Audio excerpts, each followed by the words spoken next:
Alarm bells have been ringing in Manchester and the rest of the footballing world after Cristiano Ronaldo's explosive interview with Piers Morgan. It's been no secret that United manager Ten Hag and Cristiano have been at odds for weeks, with no love lost between the two professionals. Join us as we cover the key moments of the interview and the biggest reactions. You won't want to miss what Gary Neville thinks is the real reason behind Cristiano's outbreak. Jamie Carragher had warned fans and Manchester United alike that Ronaldo would not be happy with a spot on the bench, even if he's 37. He's the type of player that would refuse to settle for a secondary role. Ronaldo's growing petulance, including missing training sessions and refusing to come on to play as a substitute, has led to much speculation around his relationship with Ten Hag. Ronaldo even went as far as admitting that he had no respect for Ten Hag, because Ten Hag had no respect for Ronaldo. Ronaldo had initially promised to release an interview fresh after the transfer window closed, way back in September, when he was not allowed to move clubs. But since the window closed, no interview came out,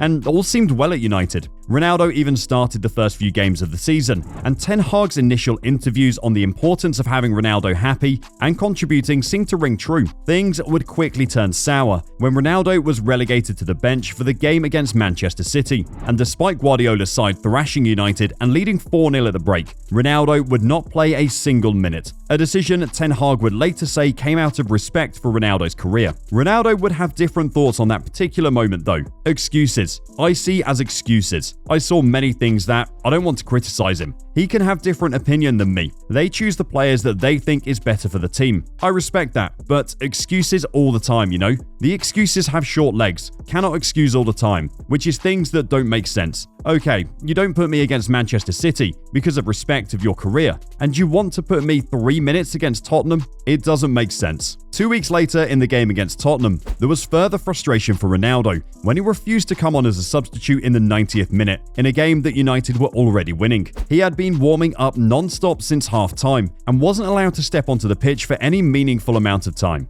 And instead, Ronaldo chose to storm out of the stadium before the game had even ended. Tensions were high at Manchester. Whether United won or lost, the news would inevitably be around Ronaldo and his clashes with Ten Hag. United were performing well on the field without Ronaldo on the pitch, and despite an extraordinary victory for United over Tottenham, the post-match conversation was all about Ronaldo refusing to come on as a substitute after throwing a tantrum and storming out of the stadium, with 2 minutes still left to play in the game. Ronaldo would add that he felt that Ten Hag was deliberately provoking him rather than making just a simple tactical decision. While responding to whether he regretted his actions at Tottenham, he would say, "It's difficult to tell you 100%, but let's say I regret it. But in the same way, I felt provoked by the coach. It's not allowed for a coach to put me in for 3 minutes in a game. Sorry, I'm not that kind of player. I know what I can give to the team." Ronaldo slammed the conditions at Manchester United, saying that he returned to the club after almost 12 years and had expected things to change, but it was as if Manchester United was stuck on a clock. Nothing had changed. Not the gym, not the technology, even the chefs behind the scenes. I was surprised in a bad way. Everything was the same. Since Sir Alex Ferguson left, I saw no evolution in the club. The progress was zero.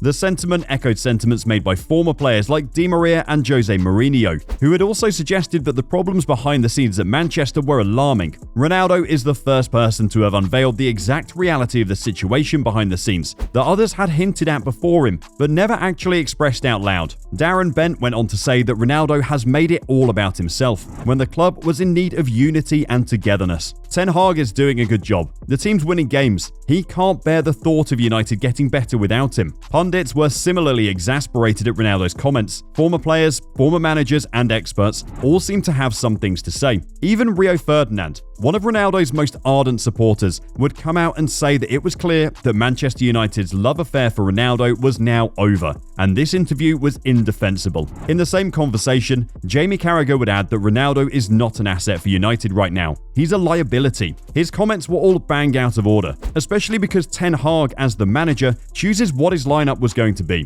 Ronaldo's sulking would make sense if United were performing poorly, but the results have actually backed the manager. Ronaldo would add that he would respect Ten Hag Hag, and he had a decent relationship with him, but very quickly realized that Ten Hag was different in front of the media in comparison to how he communicated with him. Don't tell me that the top players, the guys who want everything, the key players, will play 3 minutes. Come on, this is unacceptable after what they keep saying before, that they respect me, that they do this, they do that. For me, it was not respect. This is why I take this decision I regret. I apologize to my teammates for the situation. I did a post on Instagram saying I regretted leaving the stadium. My teammates know what I felt, and I apologized, but in the same way, I don't regret to take the decision to not come on. The coach didn't have respect for me, so this is why the relationship, it's in that way. He keeps saying in the press that he come to me, he like me, blah blah blah, but that is only for the press, 100%. If you don't have respect for me, I'm never going to have respect for you. Additionally, Ronaldo also did not stop himself from having a go at Ralf Rangnick, Manchester United's interim managerial appointment, saying, when you sack Ole Solskjaer, you should bring a top manager, not a sports director.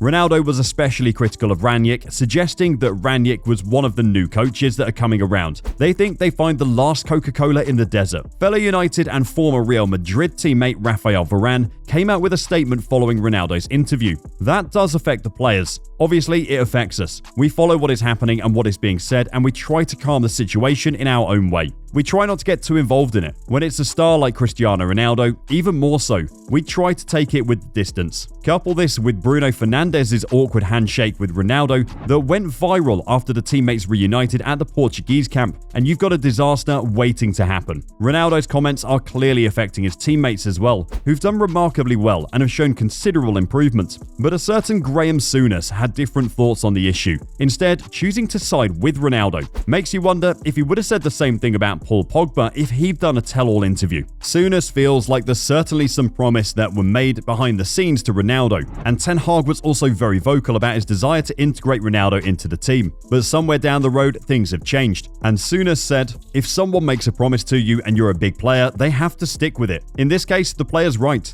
highlighting how Ronaldo's career and volume of achievements merit that he is talked to directly, and if any promises are made directly to him, they must be kept. It was no secret that Ronaldo wanted to leave in the summer but couldn't move out. Ian Wright on the Kelly and Wrighty show was just baffled by Ronaldo's comments, saying, I can't understand why he would say this or his timing. To which Kelly responded, it clearly indicates that he has no intention of returning to United.